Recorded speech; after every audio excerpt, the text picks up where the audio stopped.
기도하시겠습니다.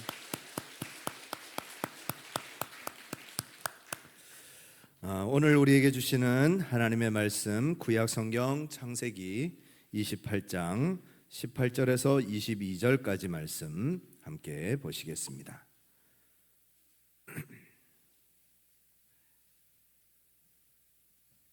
창세기 28장 18절에서 22절까지 말씀입니다. 우리 찾으셨으면 함께 읽으시겠습니다. 야곱이 아침에 일찍 일어나 베개로 삼았던 돌을 가져다가 기둥으로 세우고 그 위에 기름을 붓고 그곳 이름을 베델이라 하였더라. 이 성의 옛 이름은 루스드라.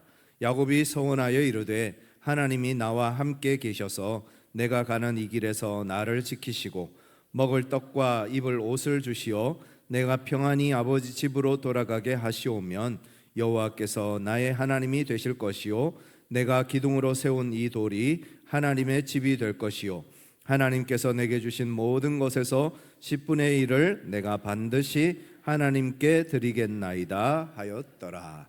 아멘. 여러분, 평지에서 흐르는 시간과 산에서 흐르는 시간이 다르다는 것 아십니까?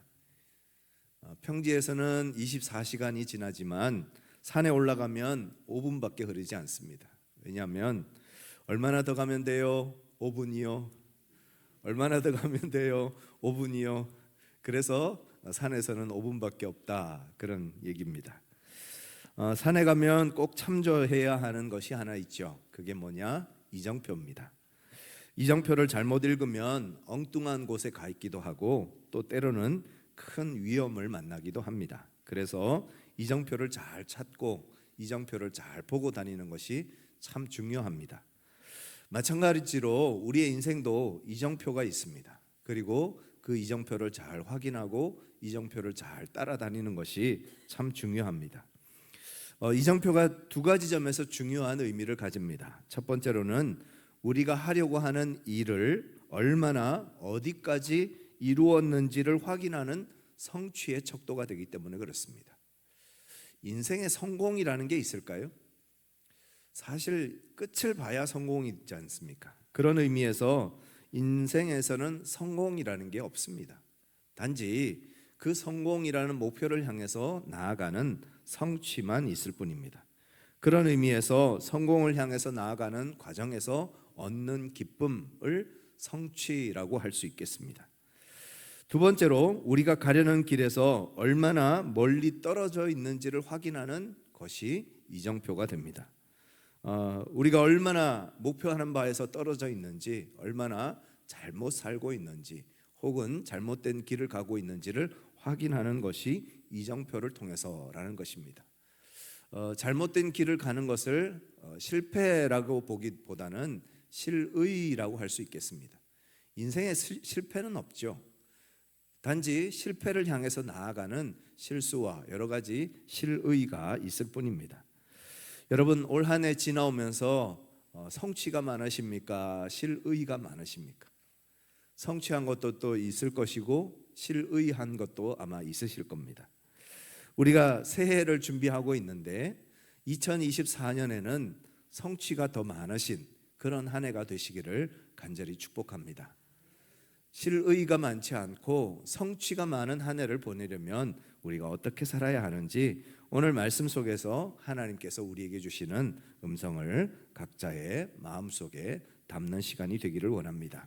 첫 번째 우리에게 주시는 말씀은 영적 잠에서 깨어나라는 것입니다. 16절 같이 한번 읽겠습니다. 야곱이 잠이 깨어 이르되 여호와께서 과연 여기 계시거늘 내가 알지 못하였도다. 야곱이 팥죽 한 그릇으로 형에게 장자권을 삽니다.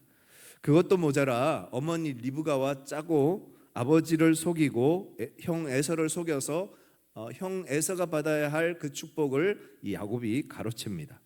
이 사실을 안 어머니 리브가가 이 사실을 안 에서가 분노해서 동생 야곱을 죽이려고 하죠. 그러자 이 사실을 안 어머니 리브가가 야곱을 paddan-aram 외삼촌 라반의 집으로 도피를 시킵니다. 야곱은 그래서 도망치듯 집을 떠나 외삼촌 라반의 집을 향해서 가고 있는 중입니다. 그러다가 한 곳에서 잠이 들었습니다. 돌베개를 베고 잠이 들어서 꿈을 꿉니다. 그런데 그 꿈속에 하늘에 맞닿은 사닥다리를 보게 되고 그 사닥다리 위아래를 하나님의 사자가 오르락 내리락 하는 것을 보게 되어졌습니다. 그리고 그때 음성을 듣는데 이런 음성을 듣습니다.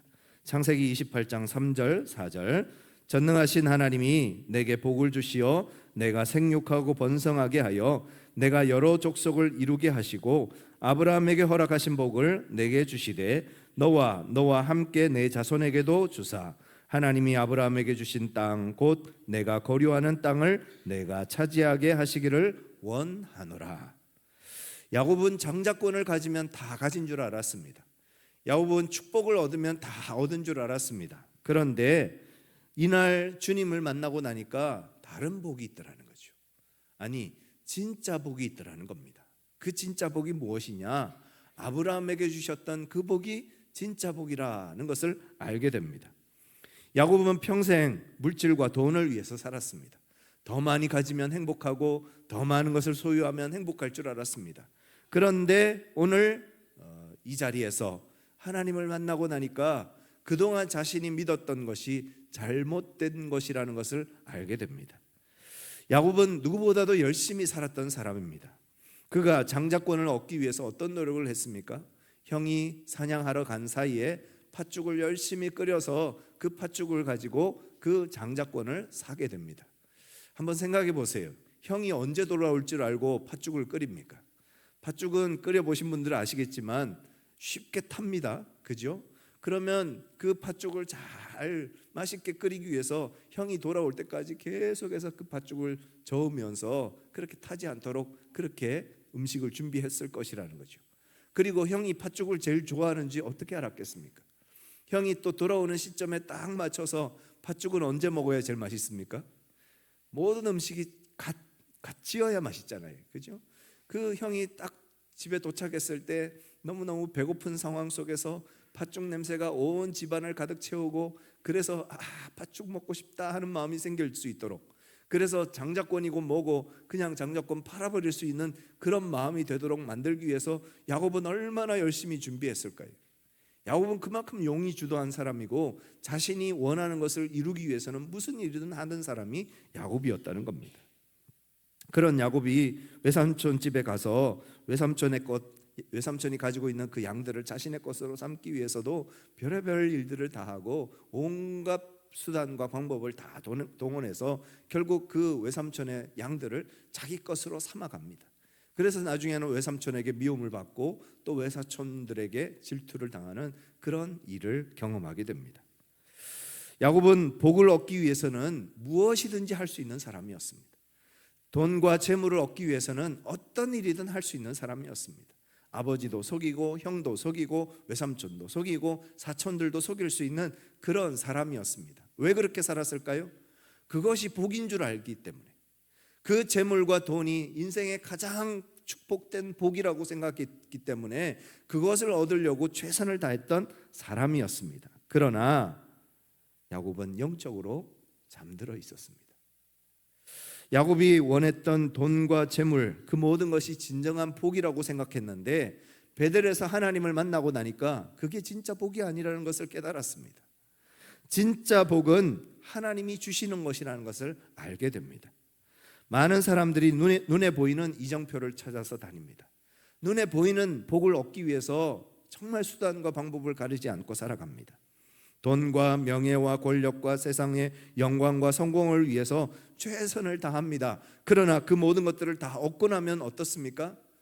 더 큰 것이 보이고 또 얻어도 마음의 허탈을 감으로 가득해집니다.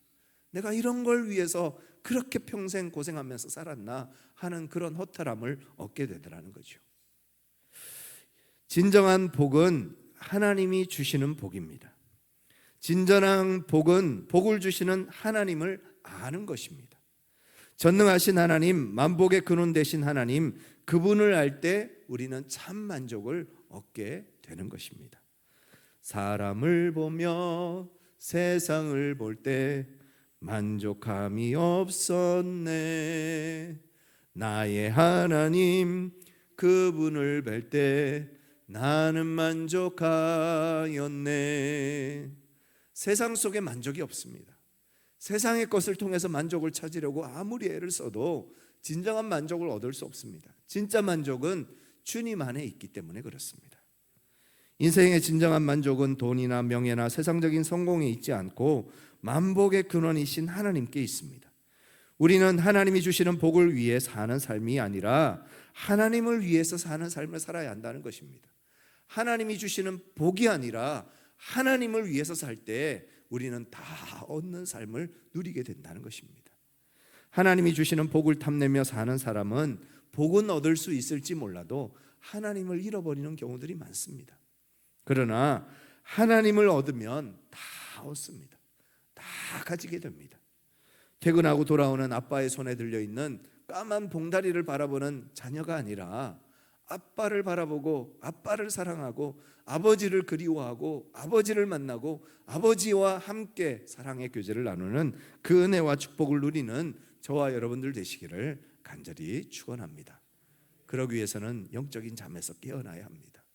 세상의 것이 다 전부인 줄 알고 세상의 것이 진짜 복인 줄 알고 살아가는 그 영적 잠에서 깨어나서 진짜 복은 하나님을 아는 것, 하나님을 만나는 것, 하나님과 동행하는 것이라는 것을 아는 믿음의 삶을 사는 저와 여러분들 되시기를 간절히 축복합니다. 두 번째로 우리에게 주시는 말씀은 만남의 이정표를 세우라는 것입니다. 18절 말씀 19절까지 같이 한번 읽겠습니다. 야곱이 아침에 일찍 일어나 그 위에 기름을 붓고 그곳 이름을 베델이라 하였더라. 성의 옛 이름은 루스트라. 외로운 개구리 한 마리가 전화 상담 서비스를 받았습니다. 개구리가 상담사에게 저는 장래에 어떤 사람 만나게 될까요? 하고 물었습니다. 그러자 상담사가 당신은 미래에 아름답고 예쁜 소녀를 만나게 될 것입니다. 그러자 개구리가 너무 좋아서 와 정말요? 정말 잘 됐네요. 그럼 어디서 만나나요? 파티장에서 만나나요? 아니면 축제에서 만나나요?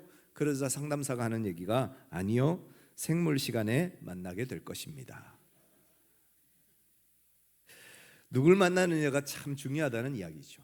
우리 인생에서 누굴 만나느냐가 우리의 삶을 결정할 수도 있습니다. 야곱은 아침에 일찍 일어나 돌베개를 기둥 삼아 그 위에 기름을 붓고 그곳을 베델, 하나님의 집이라는 이름을 붙입니다. 무슨 이야기입니까? 거기서 하나님 만났다는 얘기잖아요. 하나님의 얼굴을 보았다는 거죠.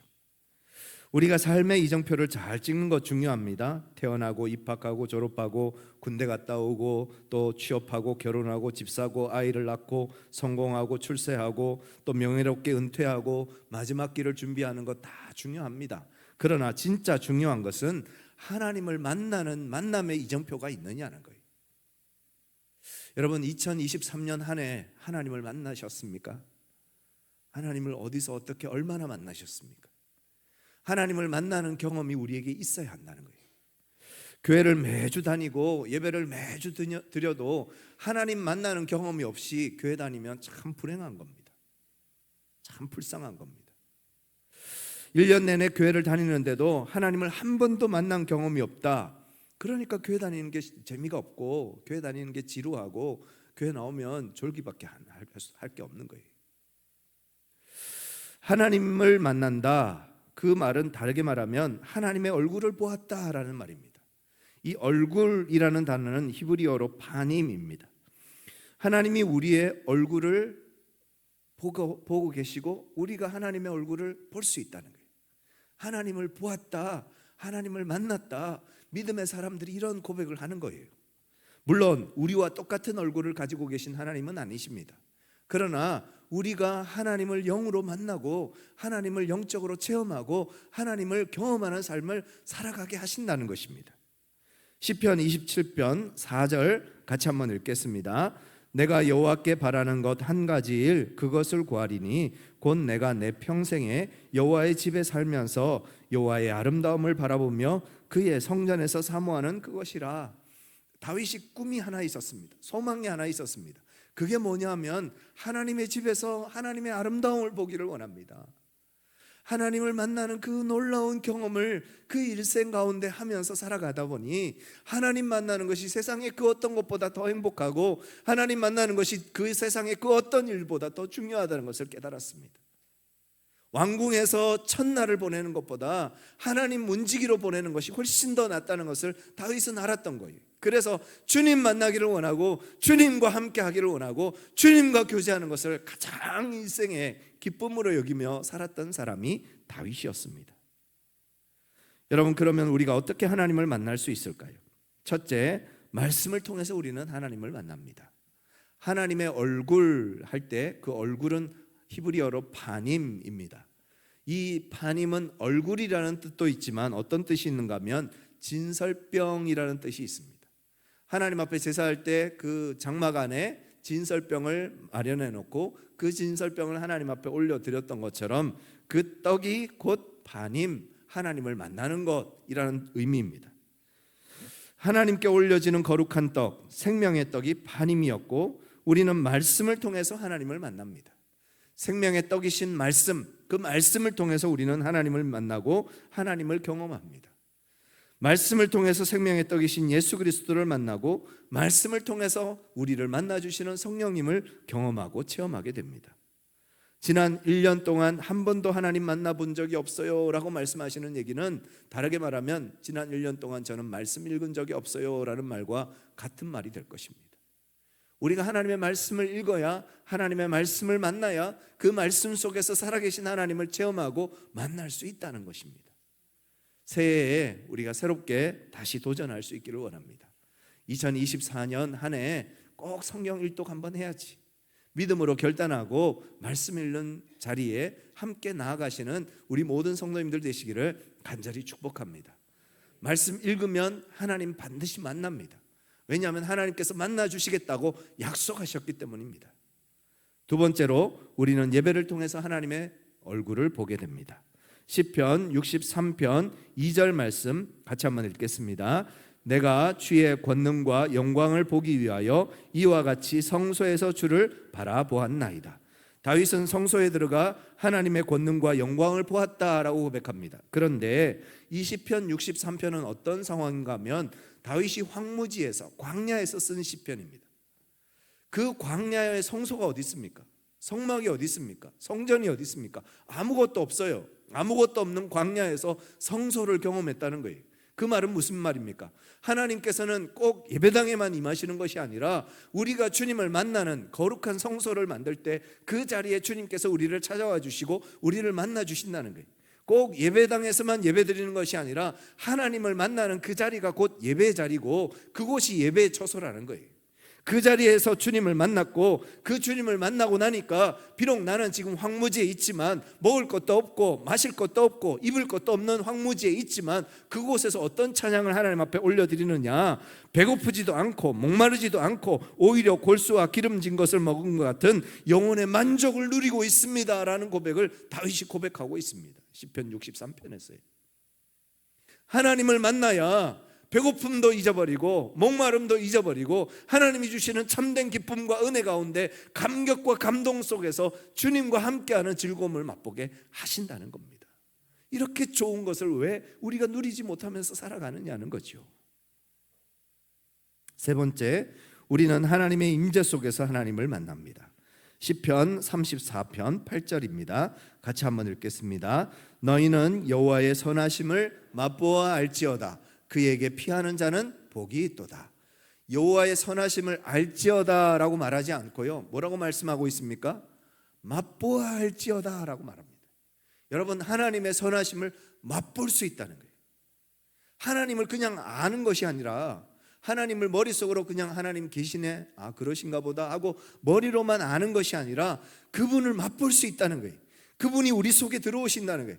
그분이 우리를 만나주신다는 거예요. 그분을 체험하고 그분을 경험하는 삶을 우리로 하여금 살아가게 하신다는 겁니다. 그것이 하나님께서 우리에게 약속하시는 바입니다. 그 하나님의 은혜를 기다리고 그 하나님의 은혜를 맛보는 삶을 살아가는 저와 여러분들 되시기를 간절히 축복합니다. 예레미야 29장 13절 14절 말씀입니다. 다음에 사도행전 말고요. 예레미야 29장 13절 14절 같이 한번 읽겠습니다. 너희가 온 마음으로 나를 구하면 나를 찾을 것이요 나를 만나리라. 이것은 여호와의 말씀이니라. 우리가 온 마음으로 하나님을 찾고 찾으면 주님이 우리를 만나 주신다고 했습니다. 우리가 주님을 바라보고 주님을 의지하고 믿음으로 주님 만나기를 원합니다. 주님 앞에 간절히 간구하고 기도하면 주님께서 우리를 만나 주신다는 거예요. 그 하나님의 약속 붙잡고 주님 만남의 자리로 나아가시는 우리 모든 성도님들 되시기를 간절히 축복합니다.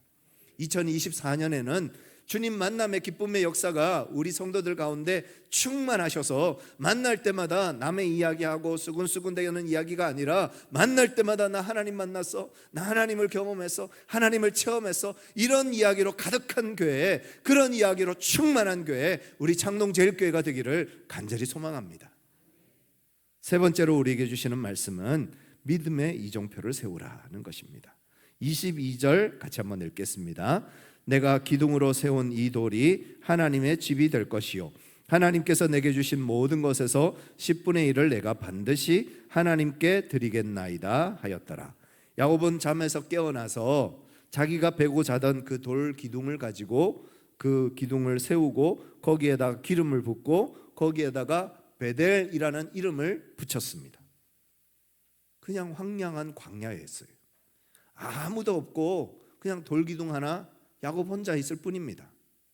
그곳에서 혼자 여기는 베델이야 하고 말한다고 그곳이 베델이 됩니까? 안 되잖아요. 벳 집이라는 뜻이고요, 엘 하나님이라는 뜻입니다. 하나님의 집이라는 뜻입니다. 아무것도 없는 광야에 돌기둥 하나 세워놓고 거기다 기름 붓고 여기는 베델이야라고 말하면 그곳이 베델이 되느냐는 거예요. 세상에서는 그럴 수 없죠. 그 맨 땅에 이정표 하나 세운다고 그것이 베델이 될 수는 없습니다. 그냥 우리가 어디 가서 여기는 내 땅 하면 그 땅이 내 땅 되는 건가요? 아니잖아요. 그 땅을 사야 되고 그 땅을 내 소유권으로 이전해야 되고 그런 복잡한 절차가 있습니다. 그런데 야곱이 여기는 하나님의 집, 하나님의 땅 하고 그냥 이름을 불렀을 뿐입니다. 베델이라고 그렇게 불렀을 뿐입니다. 그 베델의 본래 지명은 루스였습니다. 루스는 편도나무, 아몬드나무라는 뜻입니다. 아마 그곳에 아몬드나무가 많이 자랐던 것 같습니다.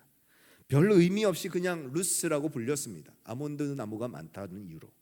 그런데 그 루스가 뭐가 됐습니까? 베델이 됐습니다. 어떻게요? 야곱이 그렇게 말했기 때문에, 야곱이 믿음으로 그렇게 고백했기 때문에 루스가 베델이 되는 역사가 일어났다는 겁니다. 창세기 35장 7절 같이 한번 읽겠습니다. 그가 거기서 제단을 쌓고 그곳을 엘 베델이라 불렀으니 이는 그의 형의 낯을 피할 때에 하나님이 거기서 그에게 나타나셨음이더라. 창세기 28장은 야곱이 도망쳐서 외삼촌 집을 향해서 가는 이야기였고요, 창세기 35장에는 외삼촌 집에서 이제 아버지 집으로 다시 돌아가는 이야기입니다.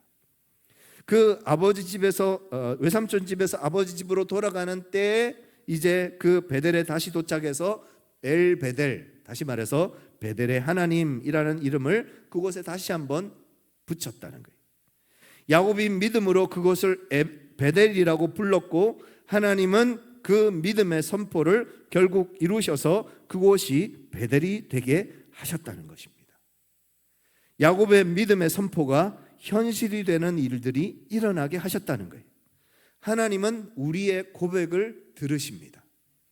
우리의 고백을, 우리의 믿음의 선포를, 우리의 입술의 말을 하나님은 들으십니다. 우리가 믿음으로 고백하면 믿음의 역사가 일어날 것이고, 우리가 불평의 말을, 불신앙의 말을 내뱉으면 그 불신앙의 말, 불신앙의 일들이 우리의 삶 속에 일어나게 하실 것이라는 거죠. 민수기 14장 28절 한번 보시겠습니다. 민수기 14장 28절 같이 읽겠습니다.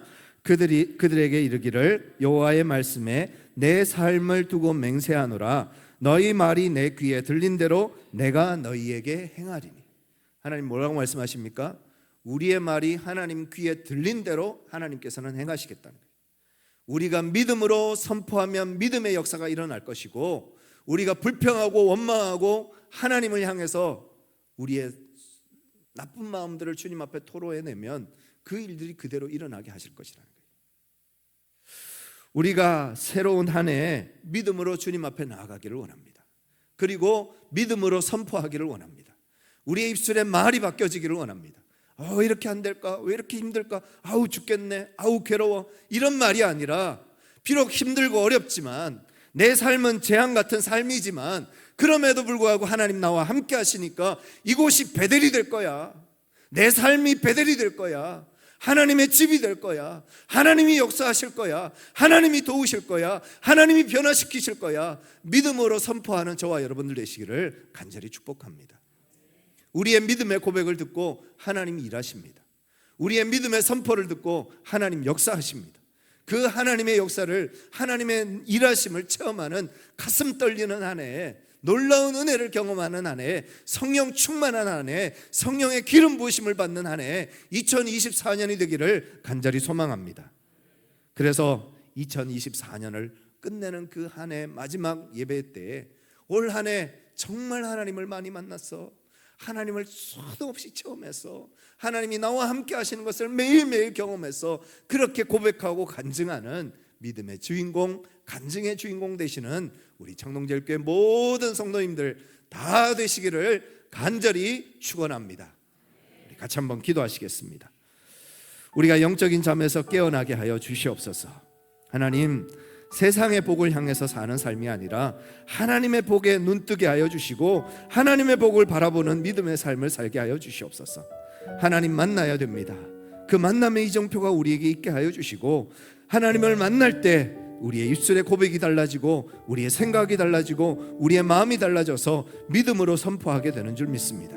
그래서 그 믿음의 선포를 통하여서 하나님이 행하시는 일, 하나님이 이루시는 일, 하나님의 역사를 경험하는 축복된 한 해가 될 수 있도록 주님 역사하여 주시옵소서. 우리 간절한 마음으로 주님 앞에 기도하시겠습니다. 사랑과 은혜가 충만하신 아버지 하나님, 오늘도 하나님께서 우리를 깨우셔서 예배의 자리, 기도의 자리 있게 하심을 감사합니다. 하나님, 우리가 주님 앞에 나와 영적으로 깨어나게 하시고 세상의 복이 아니라 하나님의 복이 진정한 복임을 깨달아 알게 해주시고 하나님을 만나는 은혜의 삶, 하나님을 누리는 경험, 하나님을 경험하는 은혜의 삶, 하나님을 체험하는 축복의 삶을 살아가는 우리 모든 성도들이 되어줄 수 있도록 주님 인도하여 주옵소서. 말씀과 기도를 통해서 주님을 만나고 우리의 삶 속에 임하시는, 우리의 삶 속에 동행하시는 하나님을 체험하고 그 체험과 만남의 간증을 가지고 주님 앞에 영광 돌리는 삶을 살아가는 우리 사랑하는 성도들, 우리 모든 지체들 다 될 수 있도록 하나님께서 함께하여 주시고 주님 역사하여 주시옵소서. 주님 함께하여 주옵소서.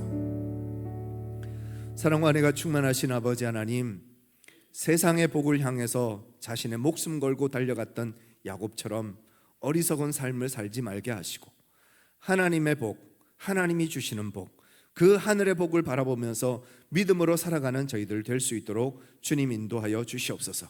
그러기 위해서 영적인 잠에서 깨어나게 하시고 영적인 분별력을 허락하여 주셔서 진짜 복이 무엇인지, 진짜 하나님께서 우리에게 허락하시는 그 귀한 복이 무엇인지를 깨닫고 그 복을 향해서 나아가는 믿음의 삶을 살게 하여 주시옵소서. 하나님을 만나는 이정표가 우리의 삶 가운데 많아지게 하여 주시고 그 하나님의 만남의 경험을 가지고 믿음의